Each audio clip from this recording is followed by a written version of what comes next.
Well, welcome everybody to this lunch and learn about real estate leases. Just a little bit of background on myself. I'm a licensed real estate broker. I focused on commercial real estate since I became licensed, which was in 2012. I spend a lot of time in the commercial world these days with leases, and I'm actually a leasing agent for a building. That means I have to find people for the space and do the leases and work with the landlord on that. I'm also a SCORE mentor, have been since 2015. But when I'm not doing SCORE, as I said, I'm a real estate broker. And I also teach real estate. That's to people who in what is called pre-licensing, who want to get a license in the state in Tennessee. I also help people who are having difficulty passing the exam. That's called tutoring, because I work on a one-on-one. And I also do what is called continuing education, because after we are licensed, that's all real estates are licensed, every couple of years we have to do a minimum of 16 hours of continuing education. So I do some of that. Anyway, let's get into real estate leases. Matthew, may I interrupt? Matthew, may I interrupt, please? Yeah. Welcome, everyone. Obviously, you're here for what to look for when leasing a commercial space in Tennessee. We have enough people that we are not going to have the chat available. If you have something that you would like to address to Matthew, feel free to do so in the Q&A section. I'll be monitoring that and asking your questions of Matthew. At the end, we will open it up for all of you to be able to ask your questions. I also want to let you know that we are recording this. It will be available at the score.org/Nashville website under recorded webinars. So look for that. It'll be a couple days before it's up. And Matthew, take it away. Great, thank you. So what is a lease? It's a means of conveying, as they say, a leasehold estate from an owner to a tenant. The owner is the landlord or the lessor, and the tenant is the lessee. It's basically, the technical terms are that there's a leasehold estate. What this does is it sets out the terms of the parties, their relationship. In other words, if you want to have a lease a space, you would be the lessee, and you would say, I want 1,200 square feet, and the lease would set out all those terms. It requires certain elements. There has to be a legal capacity. That means you have to be over the age of 18 and over, and you have to be fully compos mentis. That's quite important in real estate, because we do get instances, not just with leases really, but with the conveyance of property, where maybe people are have dementia or something like that, and they're not fully understanding what they're doing. There has to be an offer and an acceptance. That means you have to say, I agree to pay X number of dollars per month, and the landlord has to say they're going to accept that.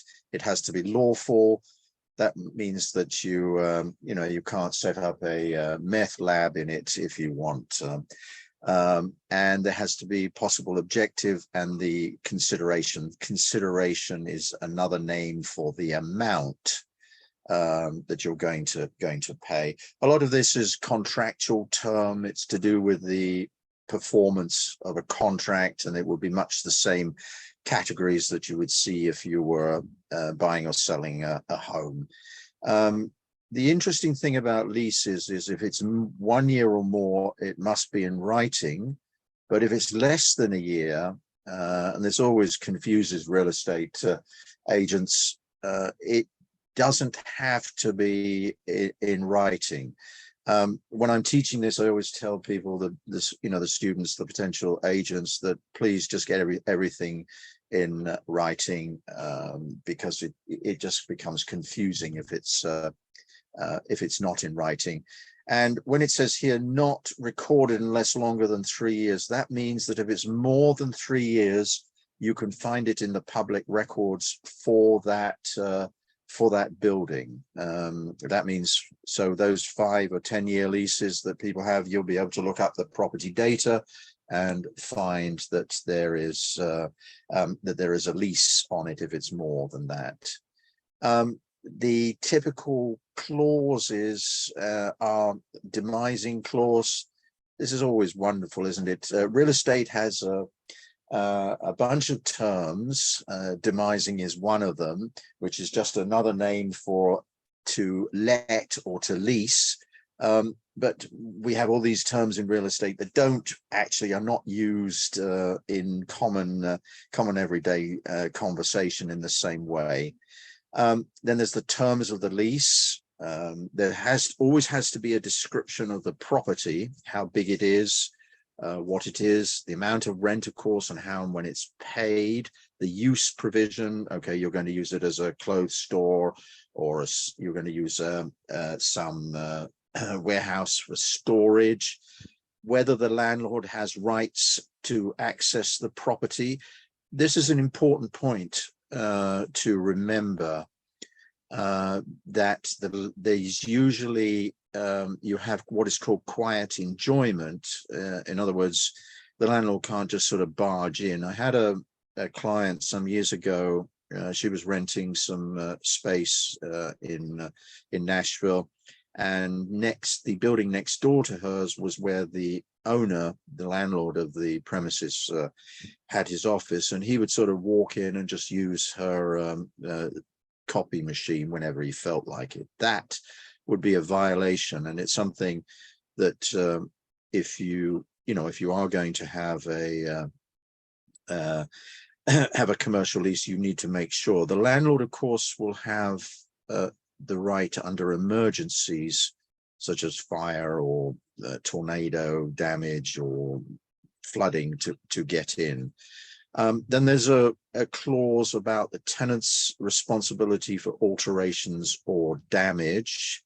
This is something that you will need to go over in detail, because we'll get into it later, but what are called tenant improvements and what you can do, and then how that will be dealt with. Then there's always the clause about the consequences of default. We've had a lot of those issues this last 3 or 4 years because of COVID, because there were people who were running businesses that relied on other people coming in, and there was lockdowns, and they couldn't pay the rent because they didn't have anybody and come in, and there were various measures that had to be taken as to how to deal with it. There were some landlords I remember hearing about that wanted to foreclose on people or eject them. I mean, it was just there were difficulties, but you do need to make sure that that you understand what it is, and that you have something in there that maybe deals with it in a way that is favorable to you. If it's a written lease, both parties have to sign it, and there may well be an option to renew. A general point that I always like to make here is that if you're going to deal with a commercial lease, please do pay attention to the wording in it. If you're having difficulty with the wording, please do find a real estate lawyer to look over it, because there may be things in it that are not usual, and they may have put them in there to try and make it difficult in some way or another. And so it's for your own. I mean, you can obviously go through a lot of the discussions with the landlord or with the agent, and if you're using an agent, then obviously have the agent help you find a lawyer to go over these things. This is to help protect you Now, security deposits. It's everybody says, well, it's standard practice. Actually, it's not. It's not required. There is no law that there's no real estate law. There's no regulation that says you have to pay a security deposit. It's a bit like the same as earnest money when you're buying a house. There's no rules and regulations about that. It's just something that the people say, well, oh, I really like this place, so I'm going to give you some earnest money. The security deposit is usually asked for because it's a means of helping the landlord ensure, as it says here, will comply with the lease terms, and the landlord can retain all or part of the deposit if there have been violations. And there are state laws regulating the handling of security deposits. Security deposits must be kept separate from the rent. It has to be in a separate account. It's the same thing with earnest money. If you're buying a house, whichever broker is you hand the check to, they have to put it in a escrow account, and that has to be kept separate from what is called the operating funds, and that's the same with a security deposit. And as it says here, most states prohibit commingling of security deposits with general funds. So in other words, the landlord can't stick the security deposit in their general account and then pay the gas or utility bill with it. And just to emphasize here, a security deposit is not consideration and not a requirement. When I say consideration, it's not part of the rent. So you can negotiate it. Most people, and I as a leasing agent, have the security deposit is the same as the first month's rent. But it is something that you can negotiate. It doesn't have to be as much as the first rent. I mean, the difficulty, of course, is that if you don't want to pay it, the landlord's probably going to say, well, I'm not sure whether I want to lease to you, and you may not get it. It's just and it's just something that you'll have to work with them on. So now there are, what types of leases are there? Probably the one that we're all most familiar with, because we may at some stage or another have had one, is a gross lease, which is an apartment lease or a house lease, where the resident pays the fixed rent.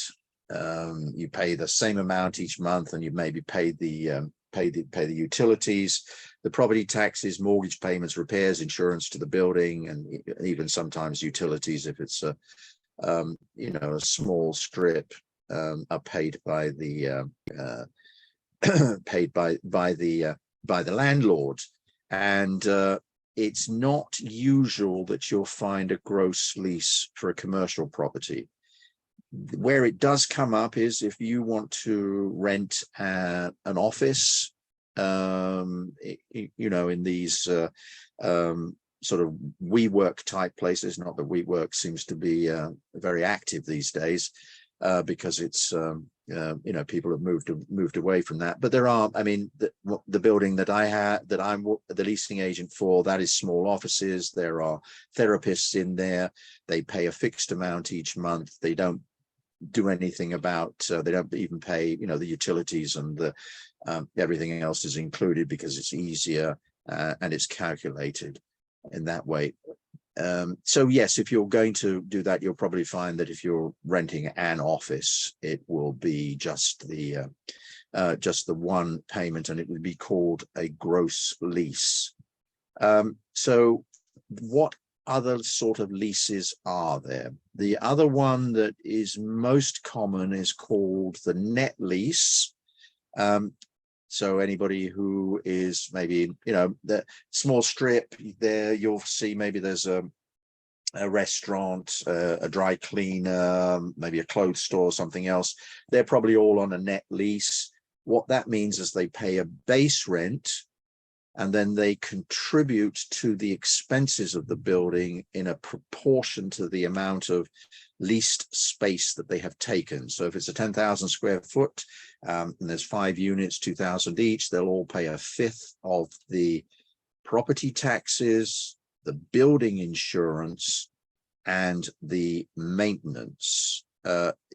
Having building insurance is different from the actual occupants having business insurance. Most landlords will expect tenants to have a business insurance, and there's some fairly standard terms and conditions. These leases are called net leases. They're single, double, or triple. Most often, certainly in the retail business, they are net leases, triple net leases. So that's that proportion of the property taxes, that proportion of the building insurance, which obviously the landlord is responsible for, and the proportion of the maintenance, keeping the car park clean, keeping the place in good repair, repairing the roof, etc. A percentage lease, you go into a mall, every store in that mall has a percentage lease. That means they're paying a base rent, and then based on certain calculations, there's several different ways of doing it. The tenant will also pay an overage on their how successful they are in terms of sales. I mean, I'm sure you when you've driven past a mall, you've seen that digital advertising board on the side of the road, and they say the special offer this week or sale here. There may be 3 or 4 stores mentioned. There may be, some other things. In other words, what the mall owner is basically saying is that we are helping you, the tenant, to increase your sales, so we want a proportion of that. They're also responsible for marketing and sales of the whole place. So in other words, if you are going to be in a mall, you'll see that there's probably some sort of marketing and advertising clause in the contract that says that they will do this and that, and it would be recommended that you hold them to that. Another type of lease, which probably won't be something that most of you will deal with, because it relates to, the easiest example is to think of those small branch banks. There's a new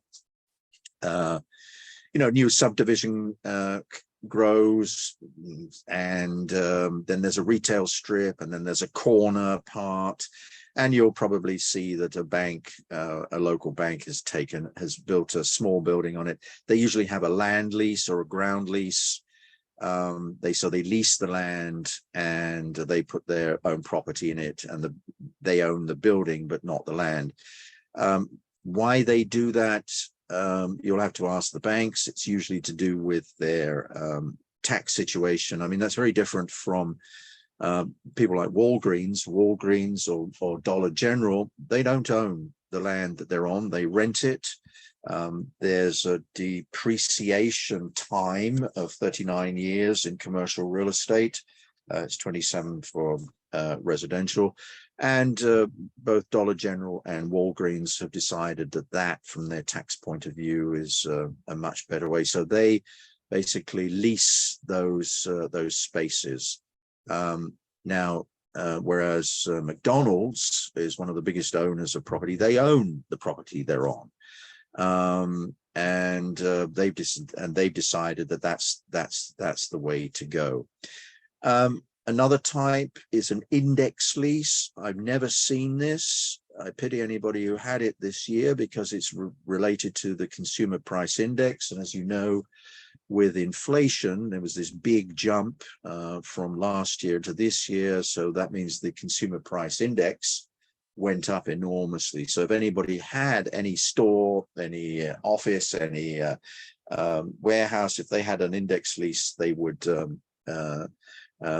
been in trouble with a monumental increase this year. Another one is called a graduated lease. This you will see with new construction. A new mall is being built. I mean, I think there's one out in Gallatin. It's being built over the last couple of years. I haven't been out there recently, but certainly, you know, it will start off. They'll open some lease spaces. Car park is full of construction equipment. So basically what the landlord is doing is offering the early tenants a break on the rent, and then they'll increase it over the time as the mall itself is built out and the car park becomes usable and there's more people coming by and the main stores are there, or the grocery store, you know, Kroger's or Publix is there, and it gets into the sort of normal state of things. So these are the terms that are used in the industry for the type of leases. I would probably, most people who own their own business would be involved with a net lease. That's the triple net or mostly, or double net or single net, which is where's that base rent and then an amount on top, and it's quoted when you're talking either to, you know, to the actual landlord or the landlord's agent, or your agent is talking to them. They'll quote it as a base rent, that's say $20 a square foot, and then on top of that they'll say it's got a triple net of $7, which means that each month you're being charged $27 a square foot.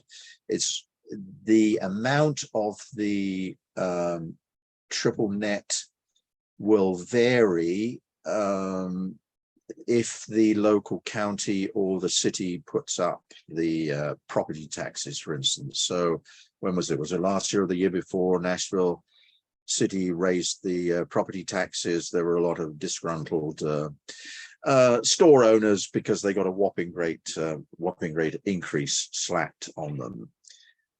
Now, alternatives to leases, if you think that you want to buy the building, you can lease with an option to buy. So that combines it's another term for rent to own. A lease purchase, it combines the lease and the purchase agreement. I've done a couple of these where the price is established at the beginning, and then there's a term, maybe 10 years, maybe 5 years, something like that, over which it's the tenant, as they are then, will purchase, and at the same time, what their monthly payment will actually be reducing the amount of the amount they have to pay for the property. It's a bit like a sort of amortized loan.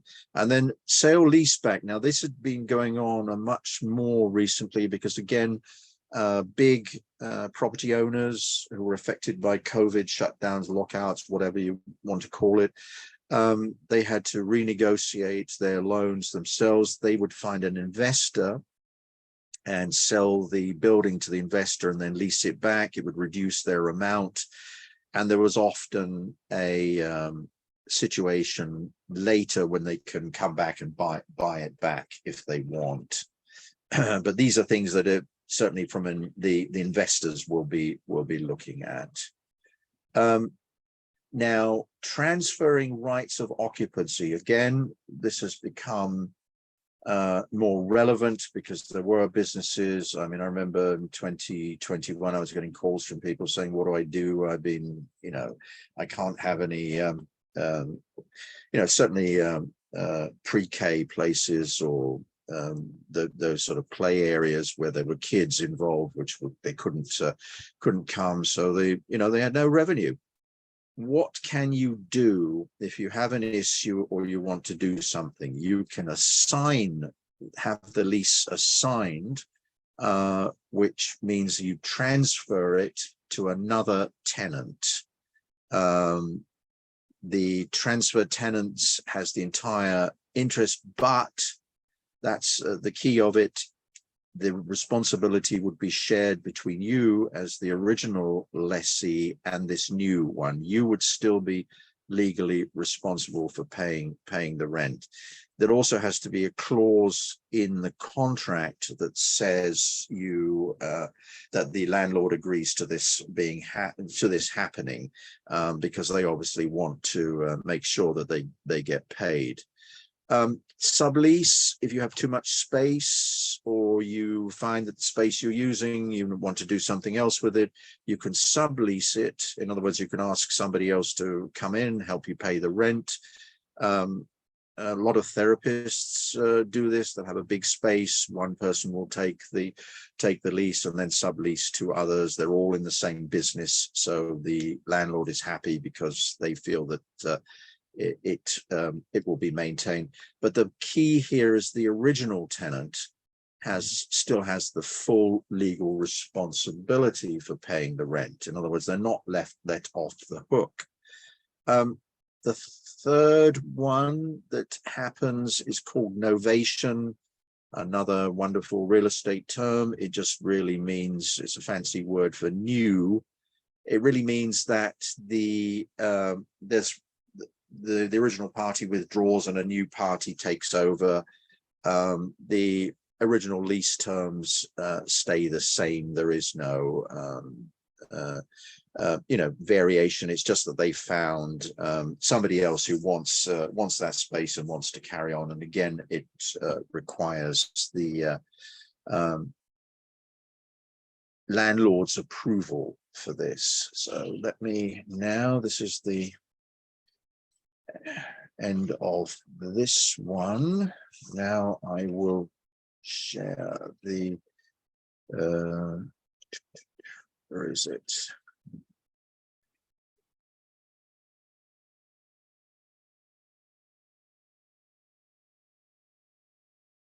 Oops. Do I need some introduction to? Can everybody see that? Introduction to commercial leases. Yes, but it's not the slideshow. No. Okay, let me. Okay, I'm not going to. As long as everybody can see it, let me just make it bigger. Sorry, Matthew, there is a question that somebody has submitted. Okay. What is the value of a non-binding letter of intent for a lease? And why not just negotiate an actual lease versus something that is not binding in the end? Good question. It's something that it's basically the equivalent to an offer that you would make on a house. What it does is it sets out the terms and conditions of what is going to be put into the lease. And the reason why it's non-binding is because, of course, the lease is a fully binding document, and it allows some, I guess, wiggle room, latitude for change, that sort of thing. It's something that you go back and forth on and say, well, I don't agree to this, I don't agree to that. And once it's signed, it doesn't have the strength of an offer that you would make on a house. It's because that when you make the offer is often binding. So it's what we do as a standard way of managing those original negotiations. If you want to go straight to a lease, you can, but most commercial real estate agents will want to get a because what they don't want to do is spend a lot of time negotiating the terms in the lease, because probably it means they're using a lawyer somewhere, and they don't want to go back and forth. What they want to do is say, well, here's the lease, you look through it, but you have agreed all the terms that are going into it. That doesn't always happen. Like I've said earlier, I always strongly recommend that anybody who's getting into a lease, that they have a real estate lawyer look over it, because I can assure you there are things that get put in there that you didn't negotiate in the letter of intent, and a lot of it is to do with things like the condition of the building. One of the ones that is always a problem is the HVAC and who's going to pay for it when it breaks. And there's various things that various ways round that. You know, you can have inspections done, have the qualified inspector say, I believe that there's another 5 years on it, or there's another 2 years, or it needs to be replaced now. And if it's an HVAC unit on the top of a strip, which you know, retail strip, that it may work, it may be, you know, be dealing with all the units, however many there are. You know, that also causes a problems, because you don't know how much somebody else is using it, so you need to get into that. But yes, it's the main basis of the main reason for having a letter of intent is to sort out those terms and conditions before you get into a lease. So office, now talking about commercial leases, sort of moved off from the general. All the real estate, commercial real estate business categorizes offices A, B, C, D. I mean, it's pretty obvious what they are. A is the best, D is not so good. And it varies from place to place. There is no standard. You know, you could look at some place in one city and think, oh, that's wonderful. And you go to another city and it will be not class A, it will be class B. It depends on what it was, who built it, and what they were looking for. A lot of downtown Nashville offices would class themselves as class A. It's also a means, of course, of the leasing agent justifying the rent that they're going to charge. If you're looking for space, these are the terms that will be used, and there's nothing wrong with some of the others. If you're you know, if your business doesn't require you to be in the most expensive part of the wherever it is you're looking. So A, B, C, D. D would be, as it says here, balance the older, functionally obsolete buildings needing extensive renovation. Maybe you could do some of the renovation. Maybe you could trade some of that renovation for, you know, the costs for not paying rent. There's always room for negotiation on that. But the Class A is going to be that fancy office, maybe has a law firm in it, you know, a corporate headquarters, advertising agency. You know, those that want to give a good impression. And as it says here, each community has its own standards. What might be Class A in one market might be Class B somewhere else. So it's not, there is no fixed, it's just what those agents have decided should be, because they're using it as their basis for what the rent that they're charging. So the retail property, it depends on the market activity. There's freestanding single tenant properties, large and small. I mean, you've seen, I can't remember what the name of that pharmacy people, they went out of business, and they're going to, you know, a lot of theirs were freestanding on the corners. And then single tenant properties. I mean, Bed Bath and Beyond, as you know, has filed bankruptcy. I think they've been picked up, or the inventory has been picked up by Overstock. There's a lot of, the one in Madison has closed. Some of the others will close, and those will be available. Strip mall centers, neighborhood centers, these are all terms for that relate to the size of it. I mean, you know, there's anchor tenants such as a grocery store or a big department store, Macy's, Kohl's, those sort of people. And there, of course, are other units around them. And you'll just have to decide if you're looking for space based on what you believe your customer or client flow is, where you need to be, and how much of a public profile you have. I mean, for instance, if you, I've talked to restaurant owners, they need to be somewhere where there's a lot of foot traffic, and you'll often notice that restaurants are grouped together. Why is that? Because most stores shut at 6, 7 o'clock. And if you've got a restaurant next to a bunch of places that are closed, retail places that are closed, then you're not likely to get much walk-by traffic. So they want to go where there's, so if somebody comes and wants to go into a burger joint and it's full, they can walk next door to another restaurant. And property owners have vested interest in leasing tenants their success. And as I said, in the retail, as I mentioned earlier, with a percentage, if you go into a mall, those leases will be looking for a percentage of the sales on top of the base rent, because they believe they're contributing to the success of that building. And considerations in retail, you're looking, yes, I know it's location. The prime location differs depending on the type of the business. What you're really looking at in retail is parking, which is getting difficult in Nashville.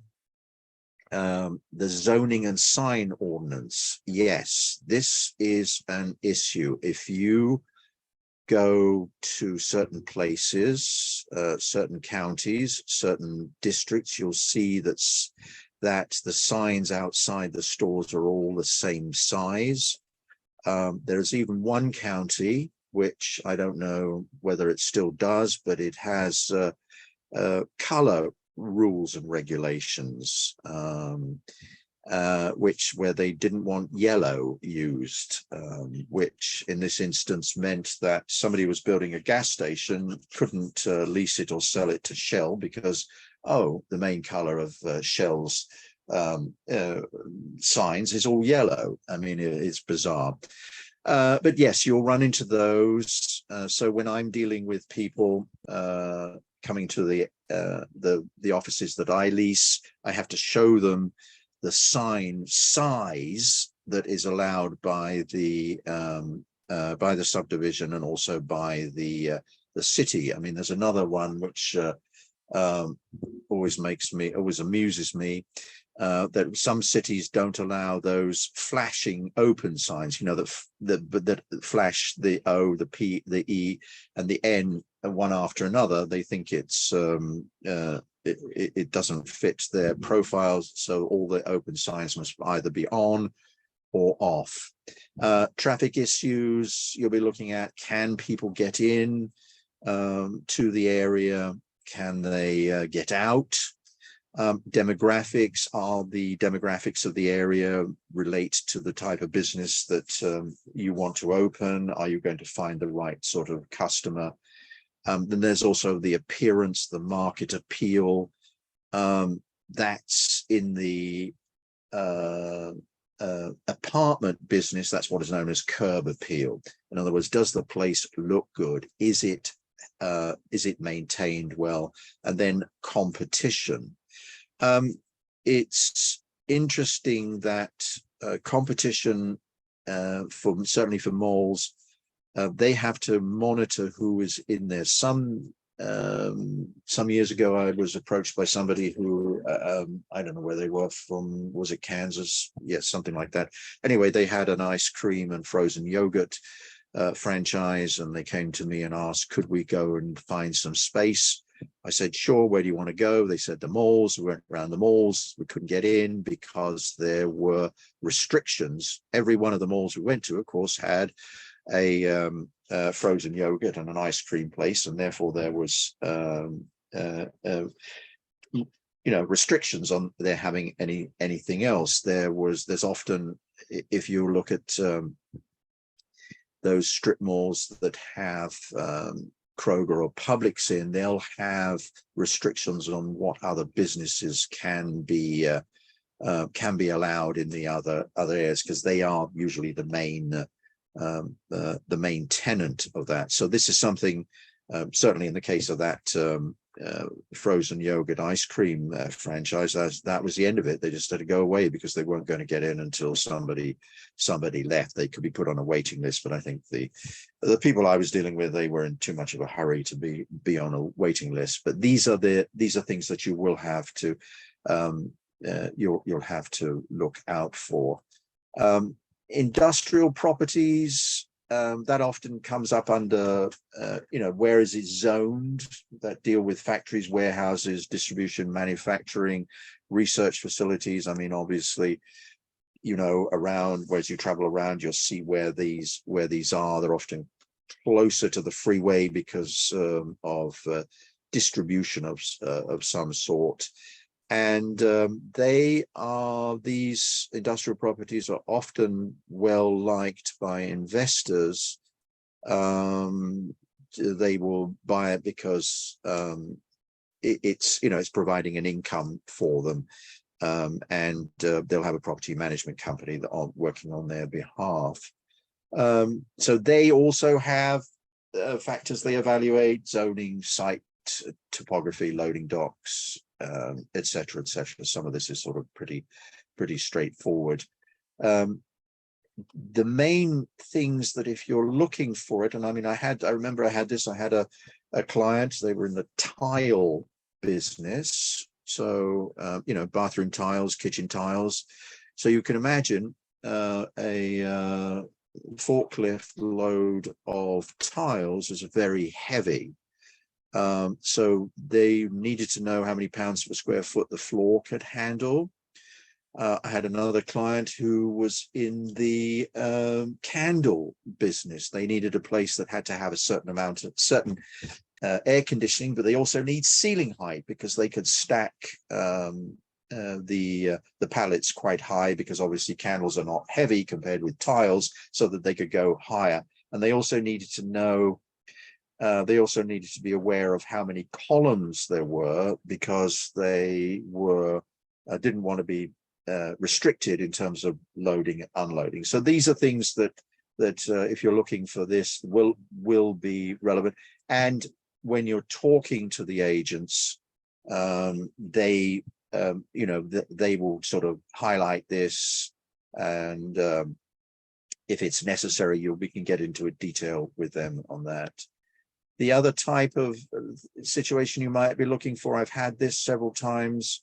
You're looking for unimproved land. There's, downtown Nashville land is not cheap, because usually it's going to have a high rise on it, and therefore whoever's selling it believes it's worth money. If you go further out, it's going to be the prices are going to be less. If you're leasing on that, then you'll have to get in. You can also do what is called build to suit. In other words, you'll have somebody who owns the land, and they'll build a building, a warehouse for you. Of course, they will take care of the zoning. You will help them with the design, and that usually requires a 10 to 15 year lease, because if somebody's going to invest that in building. I did this once some years ago, and it really was, it worked well because both sides were into it. But I'm sort of, these days, I was talking to somebody else recently who was looking at that. I said, look, it'd be better if you went and bought the land yourself and built on it rather than leasing on it. So anyway, land listings, survey frontage. This is not really particularly, it's not surprising that you have to do this. What you're looking for is really zoning and the permitted uses. In other words, you're not going to have a chicken processing plant right next to a residential area. Unimproved land. Now they get into what is called floor area ratio. Total maximum size of building permitted on development site. In other words, they're looking for what the overall maximum building size allowed, and then they'll often lease based on that, depending on what the business is. But this is into sort of bigger warehouses than the smaller ones. Other Other considerations that you would want in unimproved land, if you were looking at it, was the access roads, curb cuts. That's the actual access from the road to the property. I'm sure, as you've noticed, when a new subdivision is built, there's usually 3 or 4 houses are built, and what they also do is lay about 20 yards of tarmac, and they cut the corners, as this is going to be the entrance way. Traffic lights, sidewalks, utilities, sanitation services, etc. Mixed use buildings. These are buildings that I'll give you an example. That, I mean, there's some down in downtown Nashville. The first couple of floors are usually leased for retail. Maybe floors 3 through 5 are leased for office, and then floors 6 and above are residential. It's a means of working to help all, the residential and the commercial businesses. It's the interesting thing was, I was dealing with one down on 4th Street. It was before COVID. The people I was working for wanted to open an Italian restaurant, and the one thing that they would have had to have done is would have been to install what are called scrubbers. In other words, they were not allowed to have restaurant smells sort of going up the side of the building. I mean, I don't know whether it was a good or a bad thing to stop them. It depends on how good a restaurant they are, on that. But yes, there's things that if you are going to lease in a mixed use building, there may be other restrictions that are brought in, and there will be zoning issues. That is often one of the biggest problems, is zoning, certainly in a new building, and getting it approved. Some of these cities are not exactly quick in getting it done, and that will then depend on the real estate agent you're using as to how knowledgeable they are about it and what they can do to move it along. Certainly if it's a new area. So I think the last thing really is to look at the aspect of, should you buy or should you lease? This is a decision that if you're going to get into it, you'll have to decide on. Obviously, as an owner, you own the property, you have the rights, you can sell it, but it's a large investment. As a lessee, you only have a temporary hold on it. It means, it depends on how you want to use your money.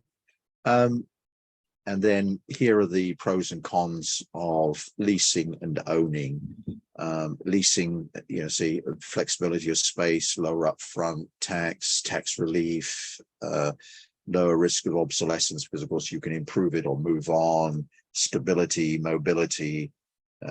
Owning, you have tax savings on property taxes and depreciation. You have appreciation on the building itself. You could have income, of course, if you're leasing it out and you have control of the property. And then the disadvantages are no opportunity to gain appreciation, releasing, lack of control, more limited tax relief. There could be contractual penalties if you want to get out early. Oh, yes, I should say something about that. When I first started doing this, there were such things as escape clauses. In leases, you don't see them at all now. In fact, what you do see is that an annual increase, and the average seems to be sort of around 3%. And even for renewals, it will go up, and therefore that's one of the things. Certainly, if you're doing this, going back to the letter of intent question, is that's where you'll negotiate the increases. If it's a long lease, you may be able to push them down. Anyway, the other disadvantages of owning initial capital outlay, the liability, legal compliance, financing, management requirements, and inflexibility. Okay, I think I will stop there and would be happy to answer any questions or go over any points that weren't clear. Thank you. Thank you, Matthew. If any of you have any questions for Matthew, you can raise your hand and I will allow you to speak. Anyone?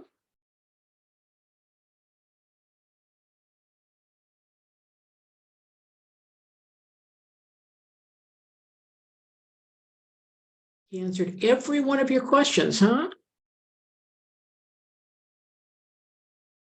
I answered all questions. Wow. Pretty amazing. You know, I want, for those attending, I want you to know that if you've got a question, someone else has the same question.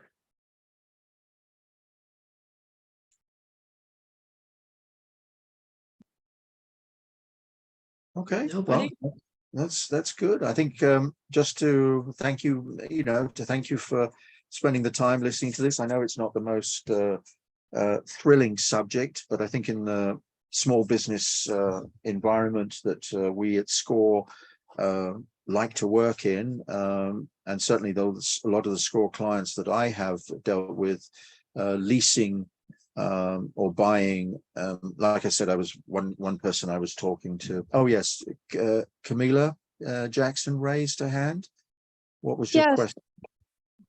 So when you're looking for a commercial building to lease for your business, how far in advance should you start looking?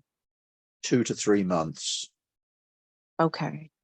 Some places will be, the main places to look are loopnet.com, and then the other one is Crexi, which is spelt CREXI.com. Those are well, you can also look on Craigslist as well. They often will have properties that are open now, but it's still going to take you a bit of time to get it together. Certainly if you're leaving another place before you go to somewhere else. Most real estate agents in the commercial leasing side sort of expect you to be wanting to move within the 30 to 60 days. I've had some people who said, well, I'd like to look for something next year. I said, yes, we can certainly look, but it won't help unless you're prepared to commit right now, which of course people don't want to do that. Okay. Thank you. We have a couple more hands raised, but before then, we had somebody that entered Q&A. Could you go back over the information on unimproved land, the slide that had the information about topography? Yes, I will do.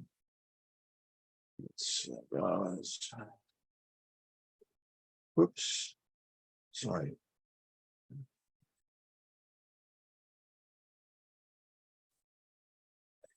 There it is. You're looking at, like you would if you were building a home, the water sources, native vegetation, rock and soil, and floodplains.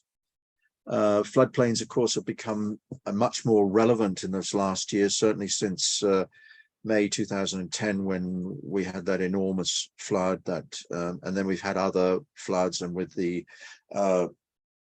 so there have been places. I mean, I know places. There's a place on Nolansville Road going into Nolansville, for instance, that I was looking at. This was before May 2010. I was looking at it and talking to somebody about the possibility of building on it. After that flood, it was unbuildable because the flood zone people had changed it. You know, and it had about 6 feet available between the edge of the designated flood zone and the roadside. So you have to look at those. Were there any specific questions on this that you had? You can unmute yourself. You covered it. Thank you so much. That was the information I was looking for, just a little bit more details on what to look for when covering topography. Yes, it's just because it's flat doesn't mean it's going to be good. And the other thing with Tennessee, of course, is rock, limestone rock underneath, which costs a lot of money to blast away. And that, so you need to make sure that if you are going to do this, you've got a good engineer that does a proper report of it. Okay. Okay, Leah, you have your hand raised? Yes, ma'am. Matthew, is it typical for a leasing agent to require a business plan? No, it isn't. It means that they don't, if it depends on if they are doing it or if the landlord is doing it. If they're doing it, they're just trying to show that their landlord, that they're being diligent about it, but there isn't a requirement at all. It's something that they decided to do because they wanted to. Yes, I know. I mean, there's one agent in particular that I don't particularly like to deal with, because what they do is they won't entertain anybody looking at the leased premises until they've got their financial background, a financial document from the potential lessee. And I said, it's none of your business until we actually get into an LOI. And they said, oh no, I have to know that in case to see whether they they have the financial background. So needless to say, I don't take a lot of clients to that person. So if it's somebody, I would challenge them on that and ask them, why are they asking for a business plan? Is it you, the agent, or is it the landlord? And if it's the landlord, for what reason are they asking for it? Okay, thank you. Desiree. Hi, thank you. Can you hear me? Yes, I can, Desiree. Okay, my question is, I don't have a business that generates a lot of revenue at this time, and I was thinking maybe I can sublease a space from another business that's currently leasing a commercial space. Would you recommend that? And if so, what do I need to do? Do I need to have them write a lease to me as a subleasee? How would that work? Well, it depends. Sublease usually means that the current lessee is going to take care of the arrangements themselves, because they're still 100% responsible for the lease. All they have to do is get the permission of the landlord to sublease it. Therefore, the arrangement that you will have with that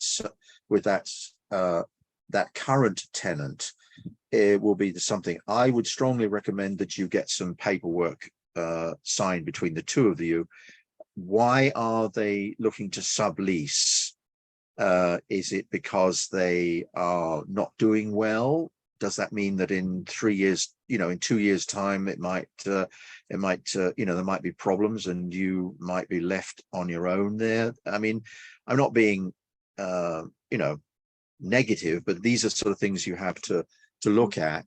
I mean, and see whether what important is, because you have to make sure you protect yourself. So I would, Desiree, I would strongly recommend, if you do decide to sublease, that you do get a proper piece of paper that covers your arrangement with them. Yeah. And plus, of course, have the landlord approve it as well.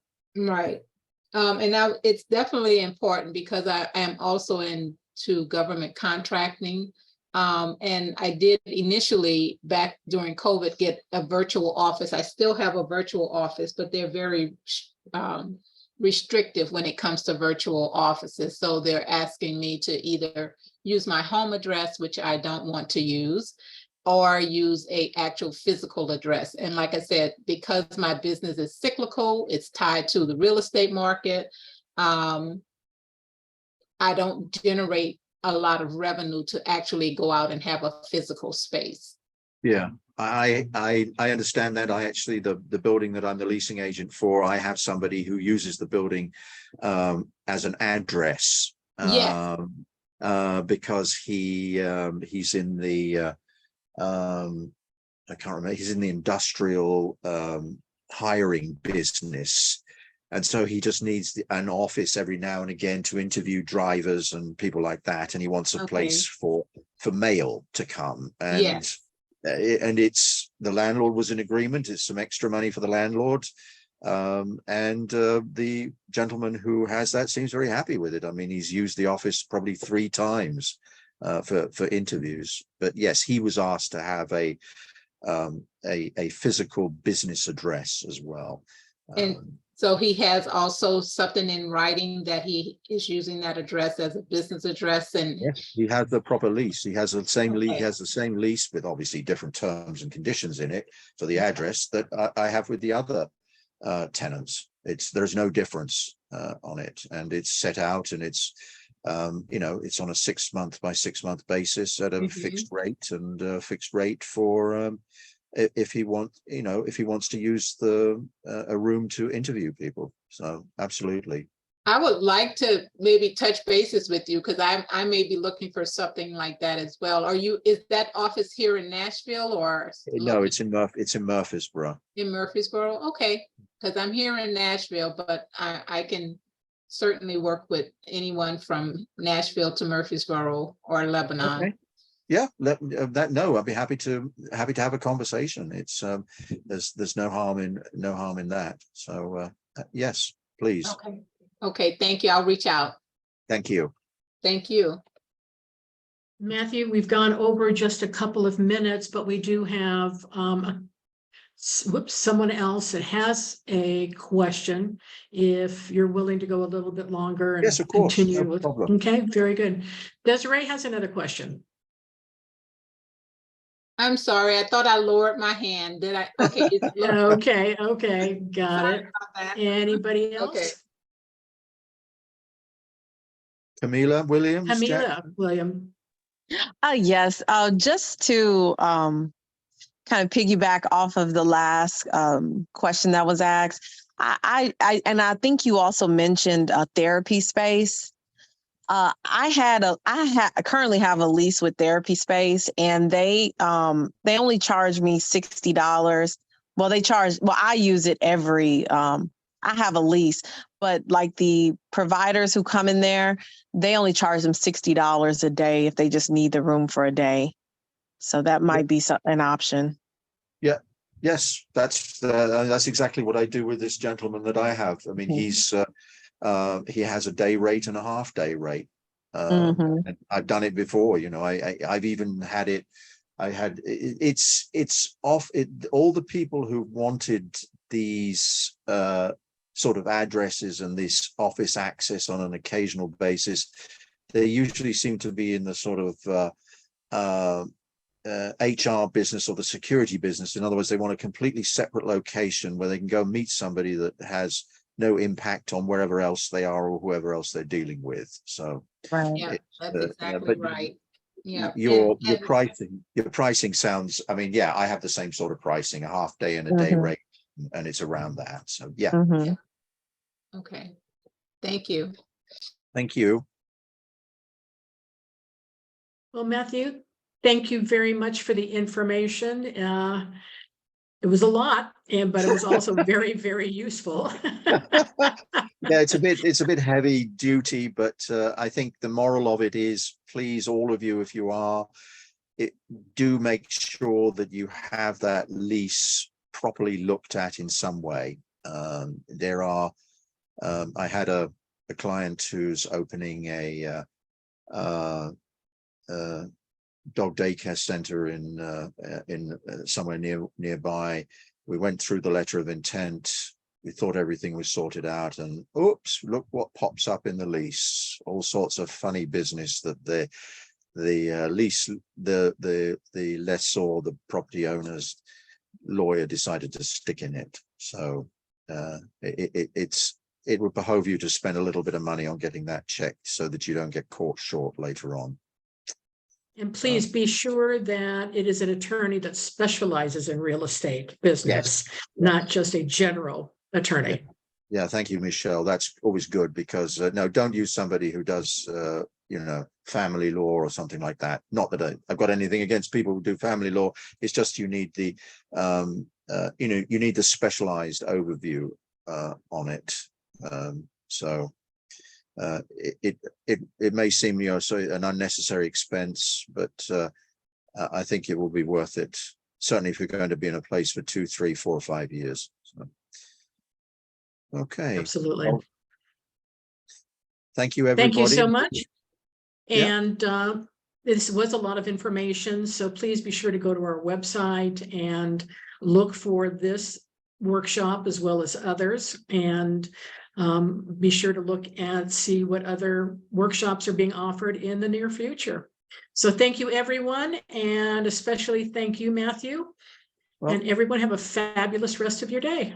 yeah. Thank you very Thank much. I you. appreciate it. Thank you. Thank you so much, Matthew and Thank Michelle. you. Thank you. Okay. Take care. Thank you.